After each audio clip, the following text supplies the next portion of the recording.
شروع کرتا ہوں اللہ کے نام سے جو نہایت مہربان اور بے حد رحم والا ہے۔ اس ویڈیو میں حضرت آدم علیہ السلام کی دعا اور اس کا پس منظر بتایا جائے گا۔ جب حضرت آدم علیہ السلام سے خطا ہوئی تو آپ نے یہ دعا مانگی: اے ہمارے رب، ہم نے اپنے اوپر ظلم کیا، اور اگر آپ نے ہم سے درگزر نہ فرمایا اور رحم نہ کیا تو یقیناً ہم تباہ ہو جائیں گے۔ دعا کا پس منظر کچھ اس طرح ہے کہ اللہ تعالیٰ نے آدم علیہ السلام کی تخلیق کے بعد فرمایا: اے آدم، تو اور تیری بیوی دونوں اس جنت میں رہو، جہاں سے جو دل کرتا ہے کھاؤ، مگر اس درخت کے پاس نہ جانا، ورنہ ظالموں میں سے ہو جاؤ گے۔ حضرت آدم علیہ السلام اور اماں حوا جنت میں رہنے لگے۔ پھر شیطان نے ان کو بہکایا اور ان کو دھوکہ دیا۔ آخرکار جب انہوں نے اس درخت کا مزہ چکھا تو ان کے سطر ایک دوسرے کے سامنے کھل گئے اور وہ اپنے جسموں کو جنت کے پتوں سے ڈھانپنے لگے۔ تب اللہ تعالیٰ نے انہیں پکارا اور کہا: کیا میں نے تمہیں اس درخت سے نہ روکا تھا اور نہ کہا تھا کہ شیطان تمہارا کھلا دشمن ہے؟ تب دونوں نے اوپر والی دعا مانگی۔ اس واقعہ سے مندرجہ ذیل نکات واضح ہو گئے۔ انسان کے اندر شرم و حیا ایک فطری جذبہ ہے، اور اس کا اولین مظہر وہ شرم ہے جو اپنے جسم کے مخصوص حصوں کو دوسروں کے سامنے کھولنے میں آدمی کو فطرتاً محسوس ہوتی ہے۔ قرآن ہمیں بتاتا ہے کہ یہ شرم اول روز سے انسان میں ودیعت کی گئی تھی۔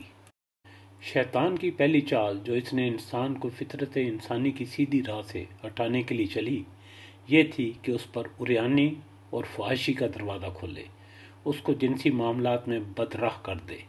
شیطان اور ان کے شاگردوں کی یہ روش آج تک قائم ہے۔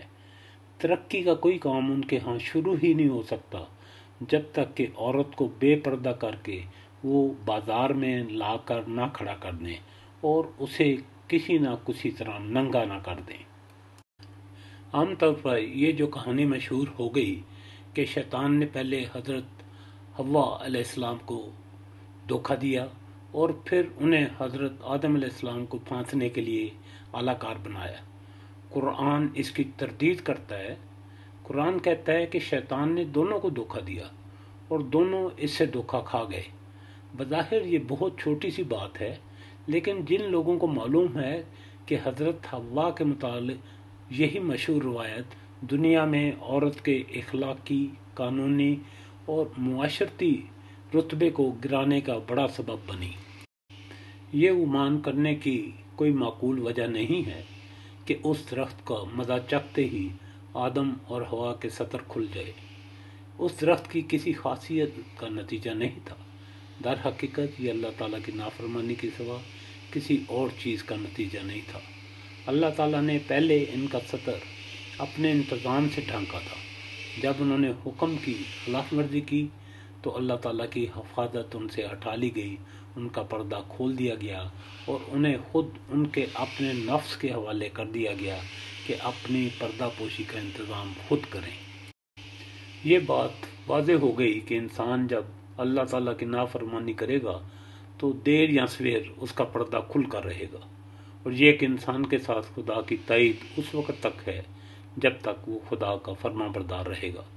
نافرمانی کے بعد اسے خدا کی تائید حاصل نہ رہے گی اور اس کو اپنے نفس کے حوالے کر دیا جائے گا۔